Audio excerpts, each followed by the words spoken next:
So you wake up in the morning as usual and then you drink some ice cold water after brushing your teeth. It just feels so good. Like the first time almost refreshing, like an air conditioner just turned on inside your mouth. It's also basically the same as drinking ice cold water after having 2 mints at once. That's what Frutiger Aero kind of feels like to some people. For those who don't know, no, I'm not talking about fruity airplanes or anything like that. Might sound like much, but Frutiger Aero is basically that one aesthetic that was supposed to depict the future, popular in the 2000s.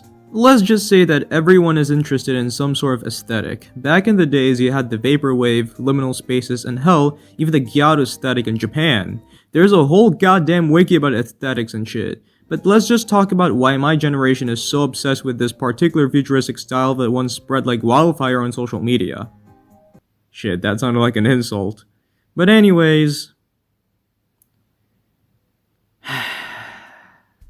I am also obsessed with Frutiger Aero. I mean, I have a whole fucking board dedicated to it on Pinterest. Please follow, by the way.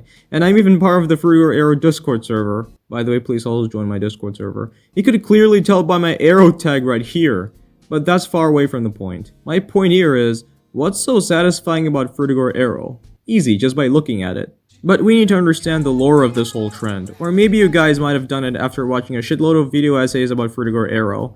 And oh yeah, you probably also saw that one JJ McCullough video with a rage bait title which wasn't actually some millennial ranting on why Frutiger Aero is actually a lie made up by the Gen Z frustrated by extreme minimalism driven by late-stage capitalism.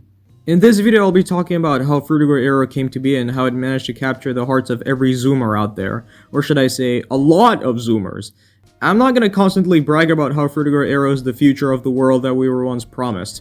I mean, it was the shit back in the 2000s when people used to dress like shit, according to some. But anyways, let's get in. We're doing a video here.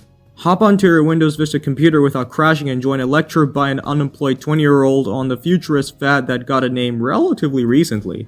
To understand why everything used to look like Chrome, no, not like Bikini Bottom in the 4000s. There you go. We need to go all the way back to the year 2000 when Microsoft is developing Windows XP. Now that's what I call extra perfect. Now look, I'm not gonna go plagiarize from the Aesthetics Wiki article unless I want a shout out on Jack's Films' other channel, in a negative way. So the default wallpaper of Windows XP, called Bliss by the way, is considered by many as part of Frutiger Aero. It is usually characterized by the clean, blue and green and glossy features combining technology and nature together. When companies were in such big pieces of shit as they are today, back in the days this kind of style was everywhere, even on hand soap bottles. Who needs a fish tank when you can get this for like $1 or $2? Now, for some people who thought I was talking about fruity airplanes, what the hell does Frutiger Aero even mean? The term was actually coined by Sophie Lee in 2017, describing it as a humanist skeuomorphic design. What the hell does skeuomorphic mean? Skewers morphing into Power Rangers or something? Shitty jokes aside, it basically means when UI tends to mimic real-life objects. That way, Frutiger Aero kind of feels alive, like it's one of those styles that give even everyday things a soul. We could make it no, don't. The word Frutiger comes from the namesake font, which was basically the technology at the time as Helvetica was to a shitload of things in the mid-20th century. Its humanist nature inspired many other sans-serif fonts, such as skeuoss, which Microsoft uses very often.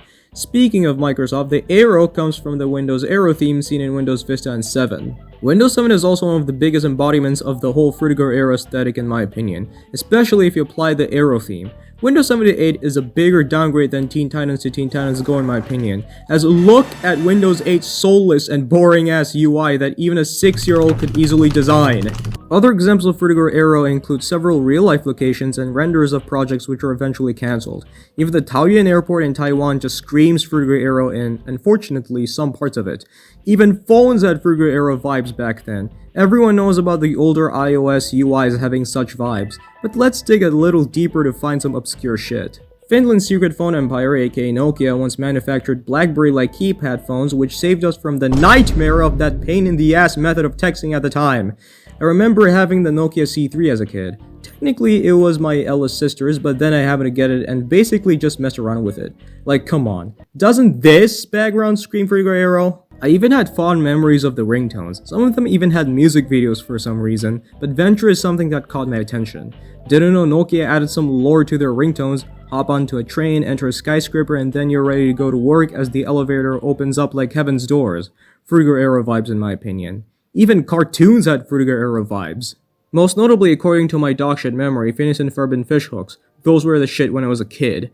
There are even games in my opinion with a Frutiger Aero kick to them. Examples of this are several Wii games such as the Mii channel and several other games on the Wii which I briefly owned. Okay, enough personal experiences for now and let's get to the point. Why has Frutiger Aero been Gen Z's favorite fad?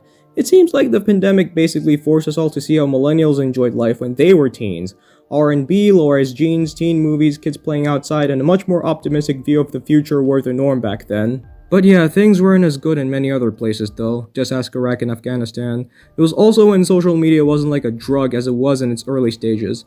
That was also the time Diddy was only known as just another producer before he got exposed as another Epstein. While we were stuck at homes, we happened to see a lot of old shit people enjoyed back then on the internet, specifically the ones from the 2000s.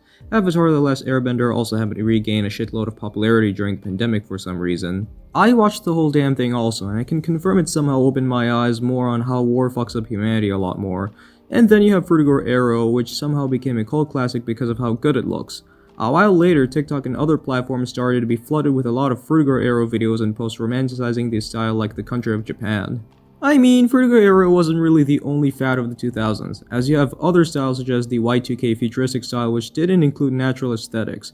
And nowadays it's not just Frutiger Aero that got a revival today like flared and baggy jeans among Zoomers. There is even Frutiger Metro and Dark Aero that joined the comeback concert. On top of that, you have other Frutiger Aero offshoots that are peak 2000s graphic design. Think of Frutiger Metro as stock and vector imagery used in the most badass way possible. It even has a shitload of offshoots that make you think, damn, this is some sick fucking design. Even Just Dance and Wings Club are a part of this apparently, and it's kinda unrelated, but as a kid I used to low-key enjoy Wings Club as it was a real good cartoon. Damn, why are girly cartoons more enjoyable? Then you have Dorfric that has orange as its favorite color. It's like if a Walkman accidentally took a shitload of coke and spilled orange juice all over the blank portrait. You get some real art right there.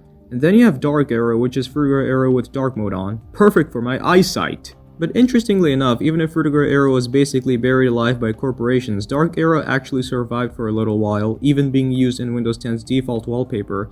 And then you have a shitload of others which can be covered in another video where I talk about every single Frutiger Aero relative in bite-sized clips. The irony about Frutiger Aero though is that corporations milked it so much at the time that I'm sure there are some people treating it like how many see minimalism today. But come on now, who can hate on something that looks this good? We could have dreamt of a future where the air is fresh, Gen AI was never a thing, and everything felt like heaven. I mean, at the time it was seen as just another fad corporations milked to boost consumerism. Now, Frutiger Aero was adopted as some sort of revolutionary symbol against greed and hybrid consumerism, but then you have some people who are willing to ironically capitalize on this whole movement. skeuoss.net being the shady motherfucker who has a whole fucking docs file exposing him. Candy Wolf's video on him sums everything up very well. Skeuoss? More like skewered for greed. Nowadays, Frutiger Aero isn't just about images of technology mixed with clean environments and Nintendo music being thrown in, but has now become much more of a symbol of a nostalgia movement that a parallel nostalgia critic would be obsessed with.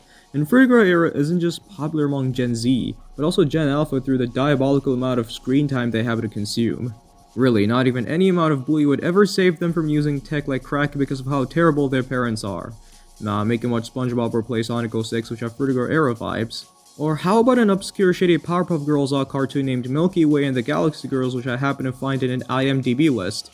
Or even Teletubbies that is basically nightmare fuel. Anything to shut kids up about 6-7. Okay, but what's with a lot of real life locations coincidentally having a Frutiger Aero kick to them?